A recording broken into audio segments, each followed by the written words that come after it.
Hello, friends. I'm Harry. Here, we unearth lost letters, raw echoes of love, pain, and secrets buried by time.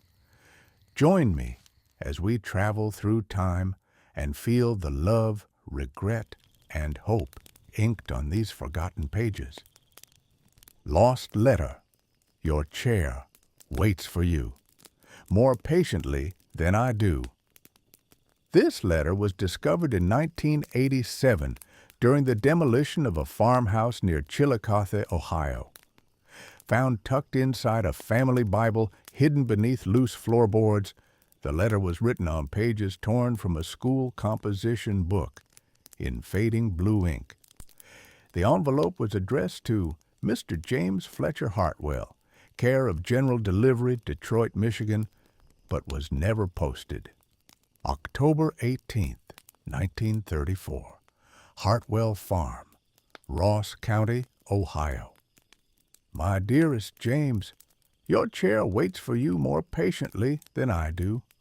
I know that sounds foolish, maybe even a little crazy, but it's true. That old Windsor chair of yours, the one with the worn arms where you used to rest your hands while reading the evening paper, it sits by the kitchen table exactly where you left it 6 months ago. Hasn't moved an inch, hasn't complained once about the empty space you left behind. I, on the other hand, have moved it 3 times this week alone.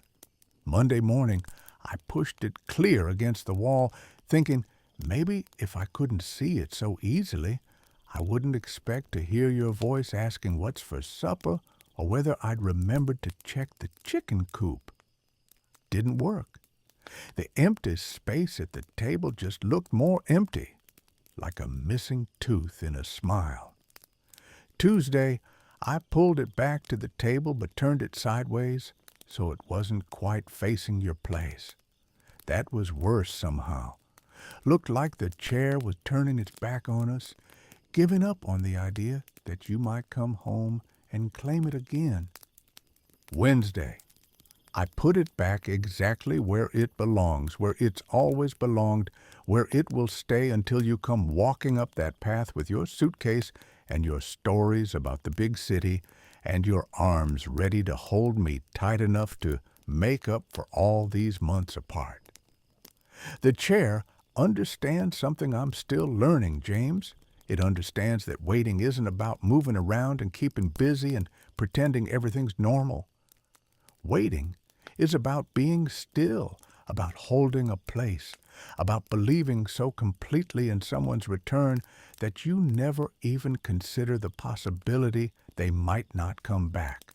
Your chair has faith I'm still working on. It's been 6 months since you left for Detroit. 6 months since you kissed me goodbye at the kitchen door and promised you'd ride every week and send money when you could and be back before the snow flies heavy. Well, it's October now, and the leaves are turning, and I can smell winter coming in the morning air, and still no James walking up the path. But I'm not writing to scold you, dearest. Lord knows I understand why you had to go. The farm hasn't paid for itself in 3 years, running, not since the bank called in Patterson's note, and the grain elevator closed, and half the county started looking like a graveyard of broken dreams. A man's got to do something when the land won't provide, and his wife's looking thin, and the bill box is fuller than the larder. I understand why you had to go. I just wish understanding made the loneliness any easier to bear. Do you remember the morning you left? How we sat at the kitchen table drinking coffee that was mostly chicory and pretending this was just another day, just another morning, like all the mornings we'd shared for the 8 years since we married. You read me bits from the newspaper, something about President Roosevelt's new programs, something about work to be had in the automobile factories for men willing to work hard and learn fast. Just temporary, you said, not meeting my eyes. just until things pick up around here, just until we get back on our feet." I nodded and poured you more coffee and cut you another slice of the bread I'd made with the last of the good flour. Just temporary. Just until. Just long enough to remember what it feels like to have money in our pockets and hope in our hearts. But 6 months is starting to feel less like just temporary and more like maybe permanent. And that scares me more than I care to admit. Your letters come regular as clockwork. I'll give you that. Every Friday, the mailman brings me an envelope with your careful handwriting on the outside and news from the city on the inside. You write about the boarding house where you're staying, about the men you work beside at the factory, about the noise and the rush and the electric lights that turn night into day. You write about saving money, not as much as we'd hoped, but something. You write about learning new skills, about the pride of steady work, about the hope that maybe next year the farm can get a fresh start with help from the wages you're earning. You write about missing me, about dreaming of home, about counting the days until you can come back to stay. But James, dearest James, what you don't write about is the loneliness. What you don't tell me is how it feels to be a countryman in a city full of strangers, how it feels to sleep in a room that doesn't know your dreams, how it feels to eat meals that someone else cooked at tables where no one knows your stories. Maybe you don't write about those things because you think it would worry me. Maybe you think I need to hear only about the good parts, the hopeful parts, the parts that justify all this separation and sacrifice. But I wish you would tell me about the hard parts too, James. I wish you would trust me with your loneliness the way I'm trying to trust you with mine. Because lonely is what I am, husband. Lonely in ways I never knew were possible. It's not just missing you, though I miss you something fierce, miss you in ways that make my chest ache and my eyes burn when I least expect it. It's the silence, James. The terrible, endless silence of a house that used to be full of conversation and laughter, and the comfortable sounds of two people sharing a life. Do you know what I hear now in the evenings? Nothing. Nothing but the clock ticking on the mantel and the wind rattling the windows and my own breathing echoing in rooms that used to feel cozy but now feel empty as a church on Monday morning. I've taken to talking to your chair. Not crazy talk, mind you. I'm not completely touched yet. But regular conversation, the kind I used to have with you. I tell it about my day, about what happened at Miller's store, about whether the chickens are laying well, about the letter I got from my sister in Columbus. Sometimes I even set a cup of coffee by your place at the table just to pretend for a few minutes that you're there, just to remember what it felt like when breakfast was a conversation instead of a monologue.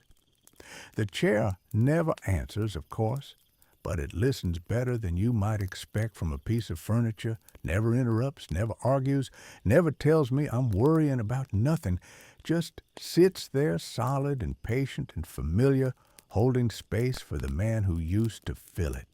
Mrs. Patterson came by last Tuesday with a pot of soup and news from town. Sweet of her, considering her own troubles. She sat in your chair. I almost told her not to, but that seemed too strange to explain.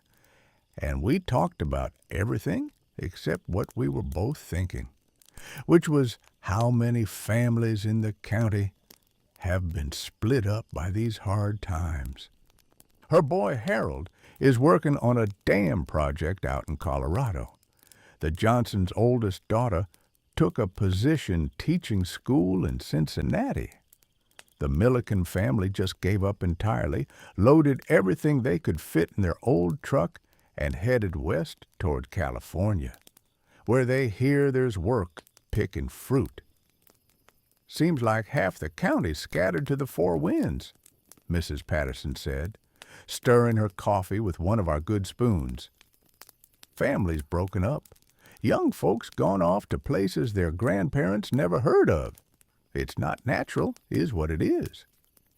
I nodded and agreed and offered her more soup, but inside I was thinking, what if James likes Detroit better than he expected? What if steady work and regular wages start to feel more important than a failing farm and a lonely wife? What if just temporary turns into just a little longer, and then into maybe it's better this way? What if your chair ends up waiting forever? I try not to think such thoughts, James. I try to keep busy with the work that needs doing. The chickens still need feeding. The garden still needs tending. The house still needs cleaning, even if there is only one person to mess it up. I try to focus on the practical things, the daily tasks that keep body and soul together while I wait for you to come home. But some days the worry creeps in despite my best efforts. Some days I catch myself staring at your chair and wondering if I'm a fool to keep believing in promises made when we didn't know how long temporary might turn out to be. The hardest time is evening, when the work is done and the house settles into quiet and I have nothing left to distract me from missing you. I'll sit at the kitchen table with my mending or my correspondence, and I'll look over at your empty chair and I'll remember how you used to sit there reading the paper aloud to me while I cooked supper. You always read me the funny parts first. The society news about Mrs. Worthington's latest hat, or the editorial complaining about young people's morals, or some ridiculous advertisement for a product that promised to solve all of life's problems for just $1.98 plus postage. Then you'd move on to the serious news, the politics and economics that seemed so distant from our little farm, but which you said we needed to understand if we wanted to make sense of the world. You'd explain things when I didn't understand, never talking down to me but helping me see connections I might have missed. Smart woman like you, you'd say when I felt stupid about not knowing something, you just need the right information. Nothing wrong with your brain that a little education won't fix. I miss that, James. I miss having someone who believed in my intelligence even when I didn't believe in it myself. I miss having someone to discuss the news with, someone who cared what I thought about President Roosevelt's programs or the dust storms out west or the rumors of trouble in Europe. I still read the paper. Hutchins at the store saves me a copy every week, but it's not the same reading alone. The words seem flatter somehow, less important when there's no one to share them with. I find myself starting to read things aloud sometimes, out of habit, then stopping mid-sentence when I remember there's no one listening. Well, no one but your chair, and it doesn't have much to say about agricultural policy. I've been trying to keep up the farm on my own with help from the Martin boy when I can afford to pay him. The chickens are doing well enough. They don't seem to care who feeds them as long as someone does. The garden produced a fair crop this year, enough to fill the root cellar and put up preserves for winter. But the fields, James, the fields are beyond what one woman can manage alone, even with young Martin's help twice a week. The corn came up patchy, the wheat was thin, and I had to let the south pasture go to weeds because I couldn't keep up with the fencing repairs.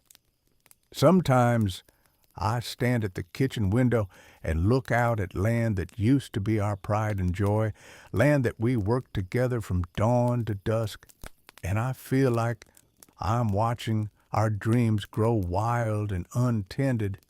Without your hands to help, without your knowledge and experience, the farm is slowly sliding back toward wilderness. Maybe that's what had to happen. Maybe trying to hold on to this place was always foolish, always fighting a losing battle against forces bigger than ourselves. Maybe you were right to go to Detroit, right to look for a future that doesn't depend on rain and soil and the whims of markets we can't control. But oh, James, it breaks my heart to see it happening. This land has been in your family for 3 generations. Your grandfather cleared those fields with his own hands, built this house log by log, planted the apple orchard that still blooms every spring. Your father added the barn and the second pasture, brought in the good breeding stock, improved the soil with decades of careful farming. And we were going to be the generation that made it all pay off, remember? We were going to modernize the operation, maybe get one of those tractors we saw at the county fair, expand into truck farming for the city markets. We had such plans, such dreams for what this place could become. Now I water the kitchen garden with tears and watch the fields return to prairie grass. And I wonder if dreams are just another crop that sometimes fails despite our best efforts. I don't mean to sound bitter, dearest. I understand the choice you made, understand why staying here felt like watching our future die by inches. I understand that sometimes a man has to leave the thing he loves in order to save it. I just wish the saving didn't hurt so much. Your last letter mentioned the possibility of me coming to Detroit, of finding a little apartment where we could be together while you work at the factory. Nothing fancy, you wrote, but clean and warm, and we'd be together again. I've been thinking about that suggestion for weeks now, turning it over in my mind like a stone I'm trying to decide whether to keep or throw away. The practical part of me knows it makes sense. What's the point of staying here alone, trying to manage a farm that's failing anyway, when I could be with my husband in a place where there's steady work and a steady future? But James, I don't know if I'm brave enough to leave everything I've ever known for a city I've never seen. I don't know if I can trade this house where we started our married life, this land where we buried our hopes and dreams, for rooms that will never feel like home no matter how long we live in them. And what happens to your chair if we leave, James? What happens to all the memories soaked into its wood, all the evenings we spent sitting beside it, all the conversations and silences and moments of simple contentment it witnessed? What happens to the part of us that belongs to this place? I know I'm being foolish. I know chairs are just furniture and houses are just buildings and land is just dirt and rocks when you strip away all the meaning we attach to them. I know that home is supposed to be wherever we're together, that love should be portable, that sensible people follow opportunity instead of clinging to the past. But I also know that some things can't be replaced once they're lost. Some things exist only in specific places, rooted in particular soil, nurtured by the accumulated weight of years and tears and laughter. Your chair knows this house, James. It knows the way the morning light falls across the kitchen table, knows the sound of your voice reading the evening news, knows the weight of your body settling into it after a long day's work. It belongs here in a way it could never belong anywhere else. And maybe I'm like your chair in that way, too rooted, too attached, too set in my ways to transplant well. I had coffee with Martha Henderson yesterday. She stopped by with eggs from her chickens and news from town. We sat at the kitchen table, she in my usual chair and me in yours, which felt strange but somehow appropriate. Martha's husband left for Chicago 3 months ago, looking for work in the stockyards. "Don't know how much longer I can keep this up," she said, stirring sugar into her coffee with hands that shook slightly from exhaustion. "The loneliness is eating me alive, Helen. I wake up every morning, and for just a second I forget he's gone, and then it hits me all over again." I nodded and poured her more coffee, and didn't mention that I know exactly what she means, that the forgetting and remembering happens to me a dozen times a day. "But the worst part," Martha continued, "is starting to get used to it. Starting to sleep in the middle of the bed instead of on my side, starting to cook for one without thinking about it, starting to make decisions without wondering what he'd think. That scared me, James. The idea that we can adapt to anything, even the loss of the people we love most. The idea that loneliness becomes familiar, that emptiness becomes normal, that missing someone can turn into a habit instead of a wound. Is that what's happening to me? Am I getting used to your absence in ways that make your return less necessary, less urgent, less real? I don't want to get used to it, James. I don't want to adapt so well to being alone that being together again feels strange and awkward. I don't want your chair to become just a piece of furniture instead of a symbol of hope, a promise, a placeholder for the man I married and still love and still believe will come home. But I can feel it happening sometimes, the settling into solitude, the adjustment to silence. I can feel myself becoming someone who talks to chairs instead of husbands, who cooks for one without measuring twice, who makes decisions without consulting anyone but herself. I don't like this person I'm becoming, this woman who's too self-sufficient for her own good, too used to independence to remember how to be part of a pair. But I don't know how to stop the process, how to stay the same person you left behind when everything about my daily life has changed. Maybe that's what happens during separations like this. Maybe we both become different people, shaped by experiences the other doesn't share, changed by loneliness and distance and the daily work of surviving apart. Maybe when you come home, we'll have to learn each other all over again, like strangers who happen to share the same last name and the same memories of better times. That thought terrifies me more than staying alone. Winter's coming early this year, James. I can feel it in the way the wind has changed, the way the light slants differently through the kitchen windows, the way the chickens huddle together in the morning before the sun's had time to warm the air. Used to be, winter was my favorite season. The farm work slowed down, the days were shorter, and we'd spend long evenings by the fire, you reading while I worked on my sewing, both of us content in the warm circle of lamplight while the cold wind rattled the windows. We'd plan the next year's crops, dream about improvements we wanted to make, talk about maybe starting a family once the farm was more prosperous. Winter felt like a time of rest and planning and quiet happiness, a season for appreciating what we had instead of worrying about what we lacked. But this winter looms like a threat, like a test I'm not sure I can pass. Long dark months with only my own voice for company, with only your empty chair to remind me of what warmth and companionship feel like. Long nights when the silence will press against the windows like the cold, looking for cracks to slip through. I've been trying to prepare, laying in extra wood, checking the storm windows, making sure the root cellar is properly stocked. But you can't prepare for loneliness the way you prepare for blizzards. You can't stockpile conversation or preserve companionship in mason jars.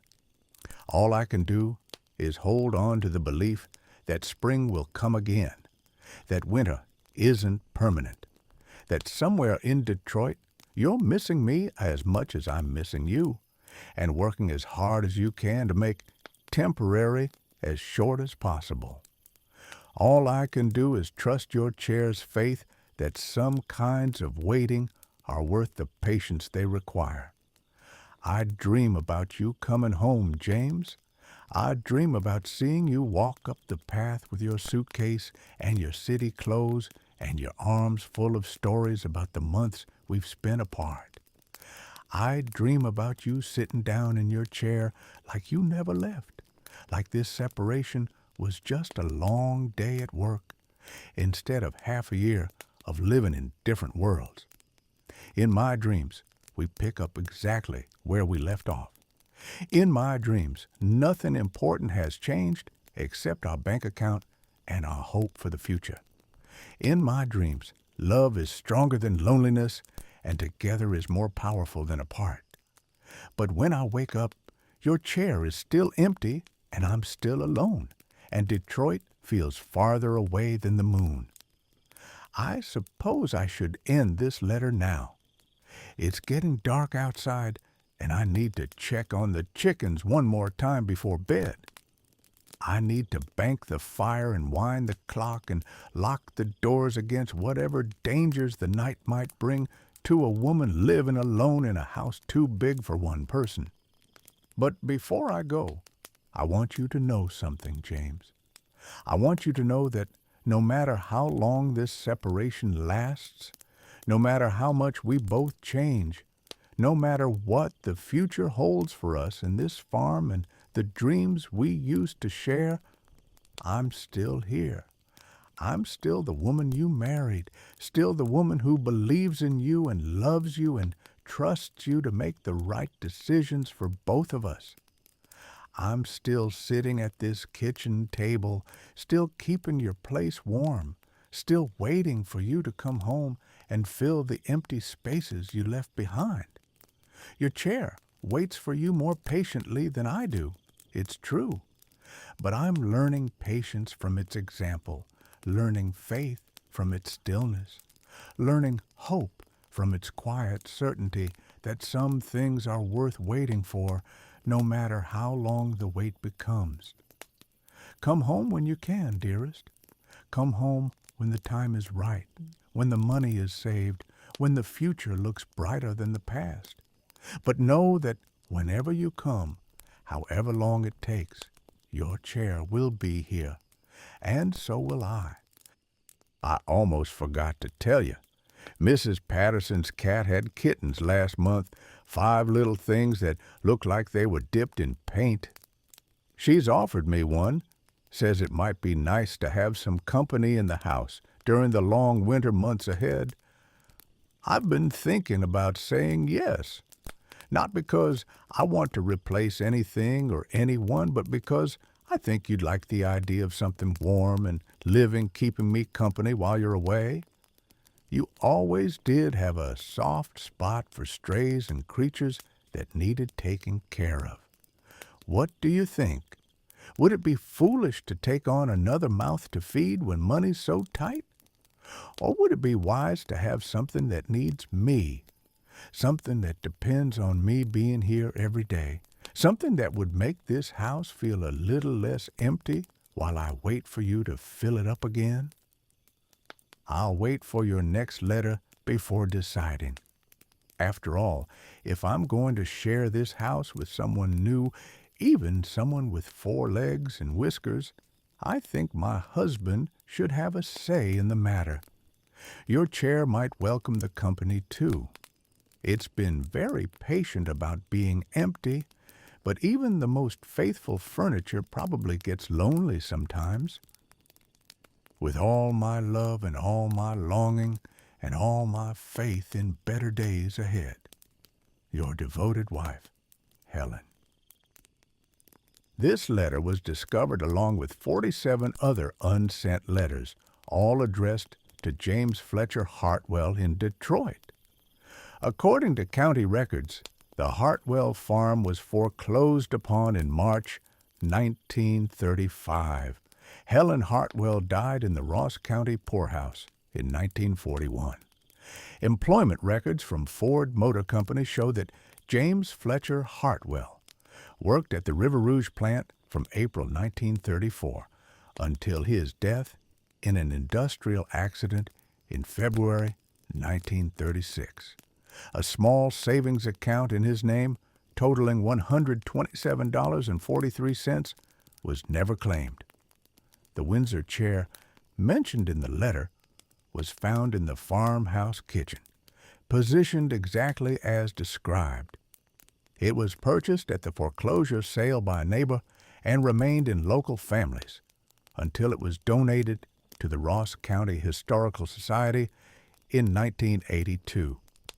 The chair is currently on display in the Society's exhibit about life during the Great Depression, with a placard that reads, "In memory of those who waited." Lost Letter. The mill whispers when you're gone. This letter was discovered in 1979 during renovation of a former textile mill boarding house in Lowell, Massachusetts. Found pressed between the pages of a water-damaged book of poetry, hidden in the walls of what had been a dormitory room, the letter was written on mill stationery with ink that had faded to violet. The envelope was addressed to Miss Catherine Brennan, care of Mrs. Mary Donovan, Springfield, Massachusetts, but was never posted. October 15th, 1875. Merrimack Corporation, Boarding House Number 7, Lowell, Massachusetts. My dearest Catherine, the mill whispers when you're gone.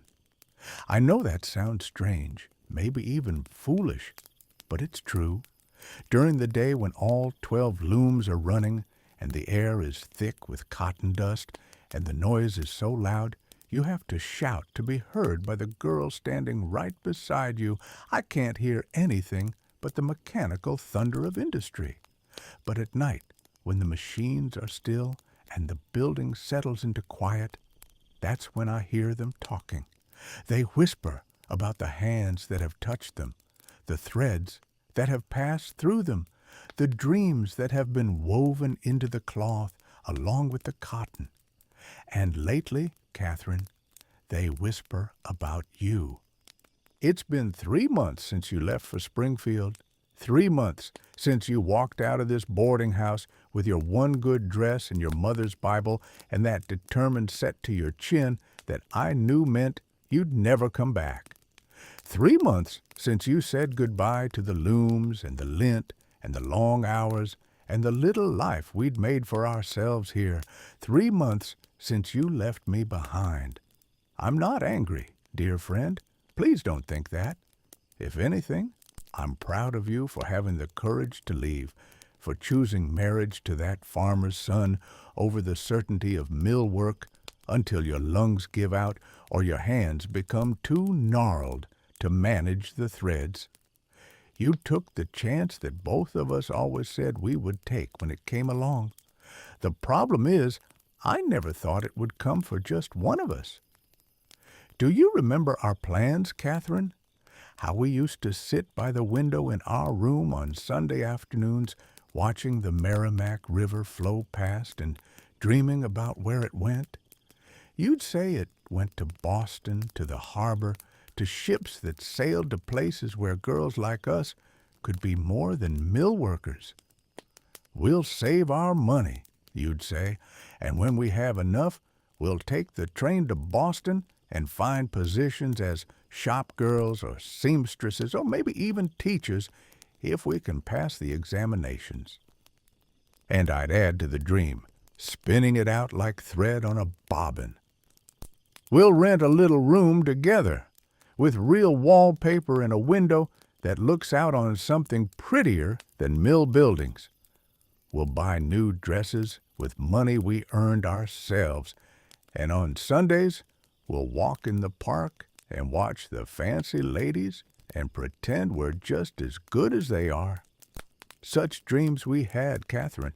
Such beautiful, impossible dreams. But then James Hartwell came to visit his cousin in the boarding house, and suddenly your eyes started looking past the mill windows to something I couldn't see.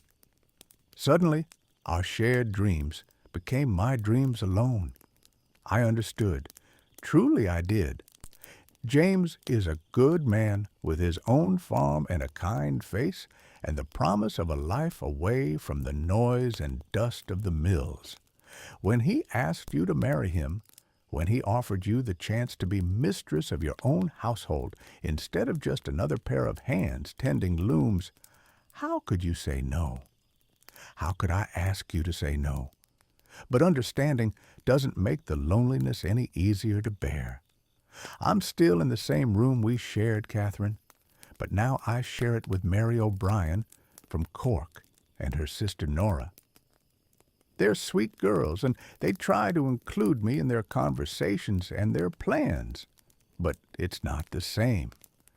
They speak to each other in Irish sometimes, and though the sound is musical and lovely, it reminds me that I'm an outsider to their sisterhood, just as they are outsiders to the friendship you and I built here. The room feels so different without you. Your bed by the window is occupied by Mary now, and she's hung a little cross above it and keeps her few belongings in the same wooden box, where you used to keep your letters from home. But sometimes in the morning, when I first wake up, I forget for just a moment, and I look over expecting to see you braiding your dark hair or reading from that book of poems you loved so much. Then I remember, and the missing of you hits me like a shuttle thrown too hard. The work goes on, of course. Work always goes on in the mills. I tend my looms, numbers 8, 9, and 10, on the 3rd floor of the Merrimack building, just as I did when you worked beside me at numbers 11 and 12. But the rhythm feels different now, lonelier somehow, even though the machines keep their same relentless pace. You always said the looms had personalities, remember? That number 8 was stubborn and would break her threads if you didn't coax her just right. That number 9 was steady as a cart horse but needed her oil change more often than the others. That number 10 was the baby, newer than the rest, and still a little unpredictable. I've started talking to them the way you used to, Catherine, not during the day when Miss Phillips might hear and report it to Mr. Superintendent as evidence of unseemly behavior, but late at night when I can't sleep and I come down to the mill floor in my nightgown and bare feet. The night watchman is used to the mill girl's odd habits by now. Some of us walk the corridors when we can't sleep. Some sit by the windows and stare out at the river.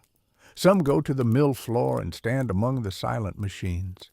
He just nods when he sees me and goes back to his rounds, understanding perhaps that sometimes a girl needs to be alone with her thoughts in the only place that feels like home. I tell the looms about my day, about the letter I got from my sister in Vermont, about the book I'm reading by the light of my one candle. I tell them about you, about how much I miss having someone to share the small moments with. The way the light looks different at different times of day, the stories I make up about the other girls, the dreams I still carry despite everything. And sometimes I swear they listen. Sometimes the building creaks in response, or a stray breeze through the windows sets the threads to stirring, and I imagine it's their way of talking back. Number 10 seems to miss you especially. She's been temperamental lately, breaking threads for no reason I can fathom, jamming up when there's no cause for it. Miss Phillips says it's because I'm not paying proper attention. But I think 10 just remembers your hands on her shuttle, your voice humming those little songs you'd make up to pass the time. The other girls think I'm getting peculiar, spending so much time alone. Margaret Kelly told me yesterday that I need to snap out of it and stop moping around like someone died. But they don't understand that someone did die, in a way. The Catherine and Rose who worked side by side and dreamed together and made plans for a future that would be bigger than cotton dust in 6-day weeks. She's gone, and I'm still figuring out who I am without her. The boarding house feels different, too. Mrs. Morrison still rings the bell at 5 in the morning and serves the same thin porridge for breakfast and counts heads at evening curfew. But the rhythms that you and I created together, the way we'd brush each other's hair before bed, the way we'd share whatever treats came in packages from home, the way we'd whisper and giggle long after the lights were supposed to be out, those rhythms are broken now. Mary and Nora O'Brien are kind enough, but they have their own rhythms, their own shared language of glances and half-finished sentences. I'm learning to live around them rather than with them, to be content with friendly companionship instead of the deep understanding you and I shared. Sometimes I wonder if this is what the rest of my life will be like, learning to live around people instead of with them, settling for friendly companionship when what I really want is someone who understands the thoughts I don't even have words for yet. The seasons are changing, Catherine. The maple trees along the river are turning gold and red, and the air has that crisp bite that means winter isn't far behind. You always loved this time of year, said it made you feel like the whole world was getting dressed up for a grand party. You'd collect the prettiest leaves and press them between the pages of your book, saving them like pressed flowers. I found one of your leaves yesterday fallen out of the book of poems you left behind. A perfect maple leaf, red as a cardinal's wing, still holding its shape after all these months. I've put it in my own book now, a little piece of our friendship preserved between pages of verse. The work has gotten harder with winter coming on. The mill buildings are never warm enough, and our hands get stiff and clumsy from the cold. Miss Phillips pushes us to work faster, to make up for the shorter days, and the air seems thicker somehow, harder to breathe.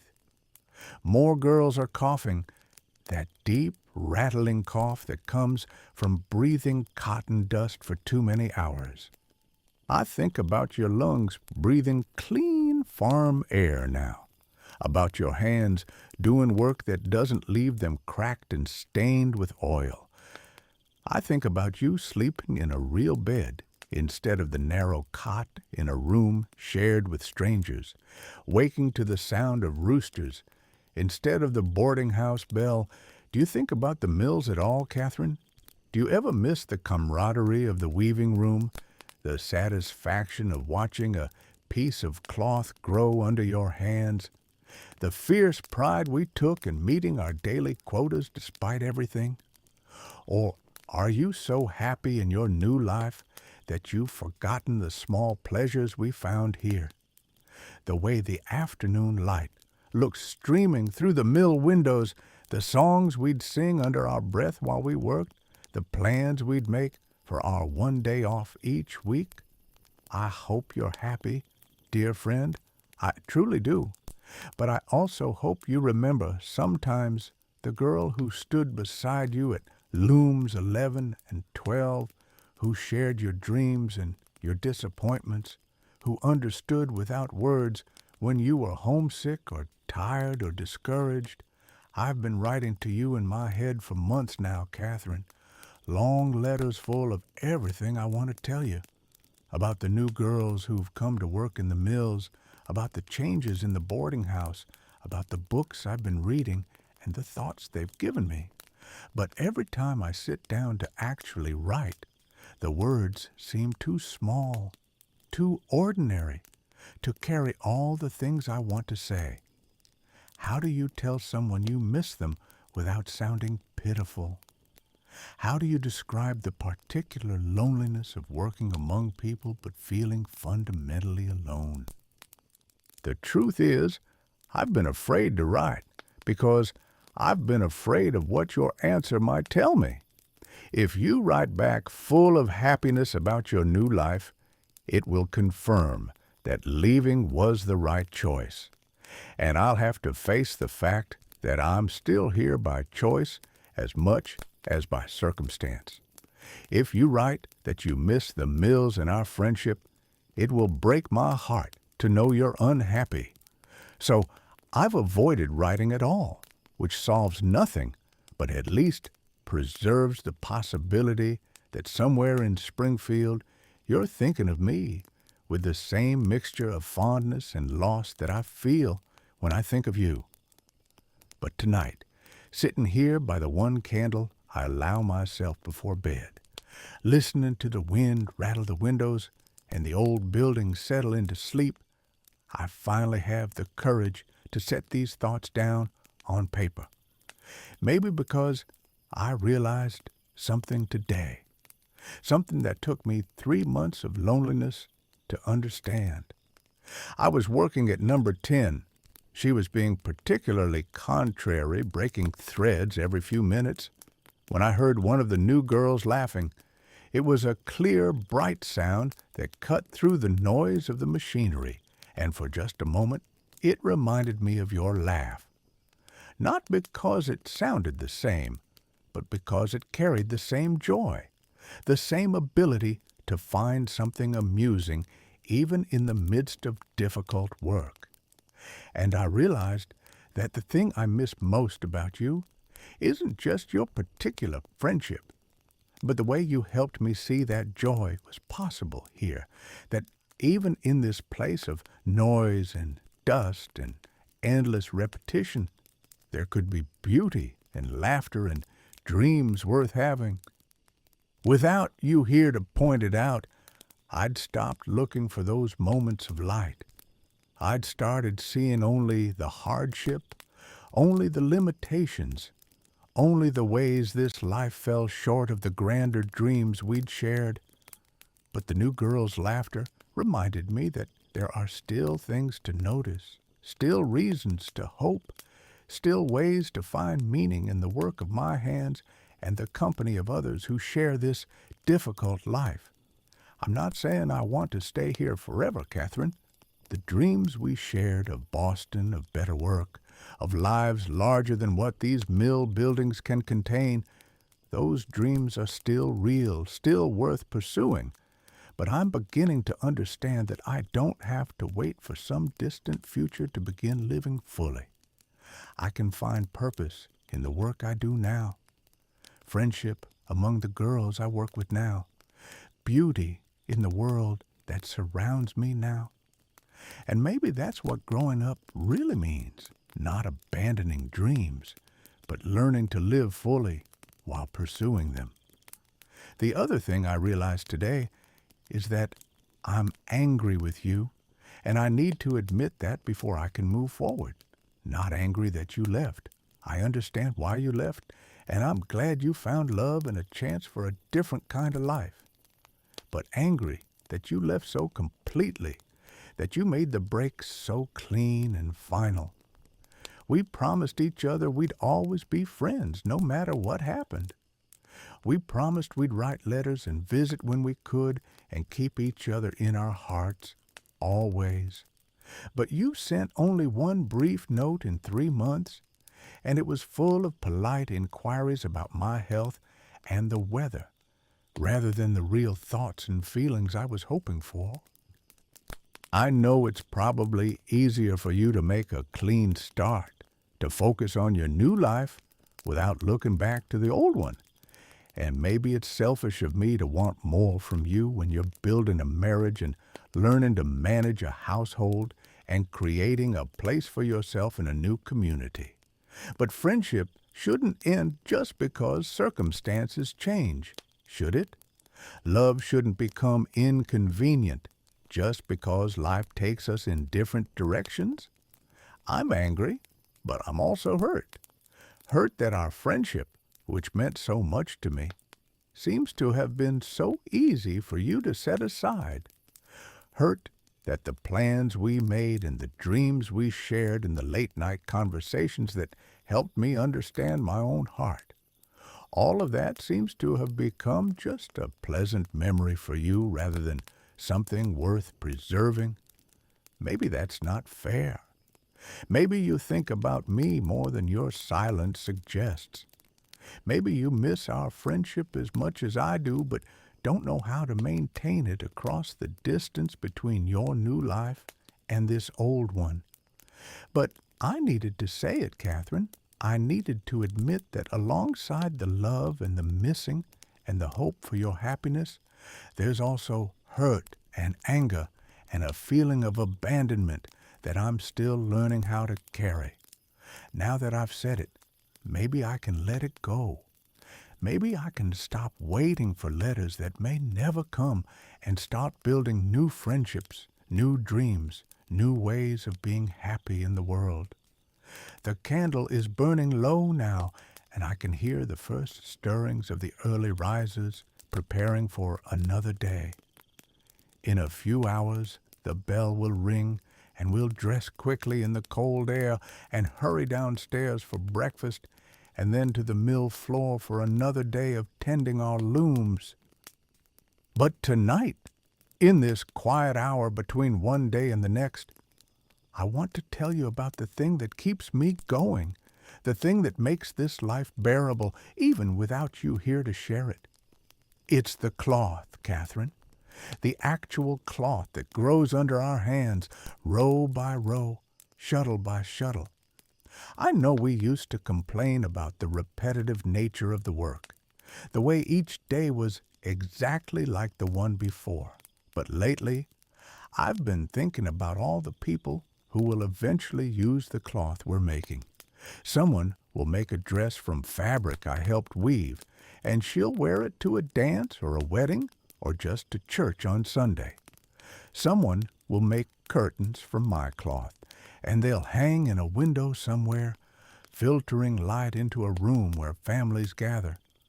Someone will make quilts and tablecloths and baby clothes and work shirts from the threads that pass through my hands every day. All over this country, people are living their lives wrapped in cloth that began on our looms, and we're part of their stories in ways we'll never know. There's something both humbling and inspiring about that, don't you think? We may never travel to Boston or become teachers or shop girls, but our work travels for us. The cotton we spin and weave goes out into the world and becomes part of other people's hopes and celebrations and daily routines. Maybe that's enough. Maybe it's even more than enough. I'm going to mail this letter tomorrow, Catherine, not because I expect it to restore our friendship or change anything between us, but because some things need to be said even if they're never answered. I hope you're happy in Springfield. I hope James treats you with the kindness and respect you deserve. I hope your new life is everything you dreamed it would be, and more than you dared to hope. But I also hope you remember sometimes that you were loved here, that you mattered to the girl who worked beside you, that your laughter and your dreams and your friendship were gifts that helped make an ordinary life feel extraordinary. The mill whispers when you're gone, Catherine, but it also remembers, and so do I. Sleep well in your farmhouse bed, dear friend. Tomorrow I'll tend our looms and listen for the stories they tell, and sometimes, if I'm very quiet and very still, I'll hear echoes of your voice among the threads, with love and remembrance and hope for your happiness. Rose Margaret Sullivan. This letter was discovered during renovation of a former mill boarding house that had been converted to apartments. The building constructed in 1872 to house female textile workers, was torn down in 1980 to make way for a shopping center. According to Lowell city directories, Rose Margaret Sullivan continued working in the textile mills until 1881, when she married a railway conductor named Patrick Donnelly. The couple moved to Boston, where Rose worked as a seamstress until the birth of their first child. No record has been found of Catherine Brennan's response to this letter, though marriage records in Springfield show that a Catherine Brennan did marry James Hartwell in October 1875, just weeks before this letter was written. Also found with the letter was a pressed maple leaf, perfectly preserved between sheets of tissue paper, and a small book of poetry by John Greenleaf Whittier, with several pages marked in faded pencil.